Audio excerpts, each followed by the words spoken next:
want our kids going full speed. So as they approach the ball carrier, they're going to be in a full sprint, but we don't want them to try to have that highlight film hit all the time. We want them to be able to approach, break down, motor down, get under control, and get themselves in a great hitting position again. So what we'll do is we'll line the kids up about 10 yards away from coach, and I'll just say hit. They'll sprint to me, and as they get close to me, they'll motor down, they'll fire their feet, get themselves back into that good hitting position. And then we'll get the next person in. And again, that's something we can do in pre-practice. I don't have to waste a lot of practice time on that. That's something where we don't have to be really all stretched, but it's something we do have to work on every single week.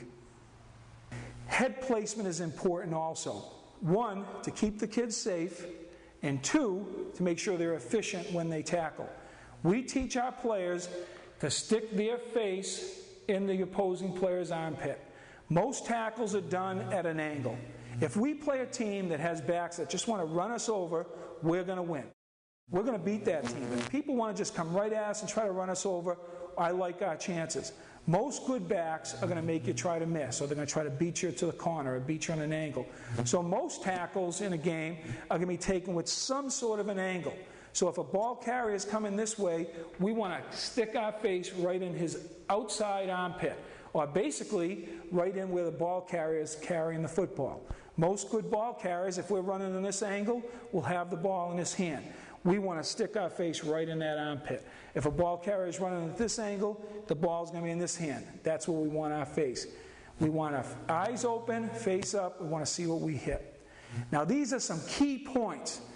And I've already alluded to some of them, but I want to review them again. Head up, eyes open, see what you hit. That's first and foremost. Second, we want to tell our players, and this gives them a visual.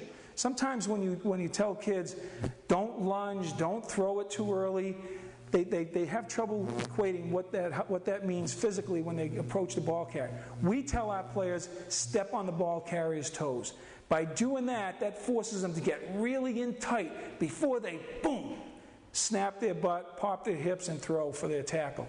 So teach your kids, step on the ball carrier's toes, because that'll avoid those tackles you see a lot where they just lunge, miss, fall on the ground, and the tackler goes on. Next one is, when we get in tight, once we step on their toes, we want to explode our hips. Explode our hips, or a butt snap. This is a motion that we show in the weight room, when we power clean, when we do a lot of our lifts, but that's the same motion we want when we tackle. We're going to explode our hips, butt snap up this way. That puts us in a good position where all our power is. Our power, when we tackle, comes from the hips down. So that's why we want to play with bent knees.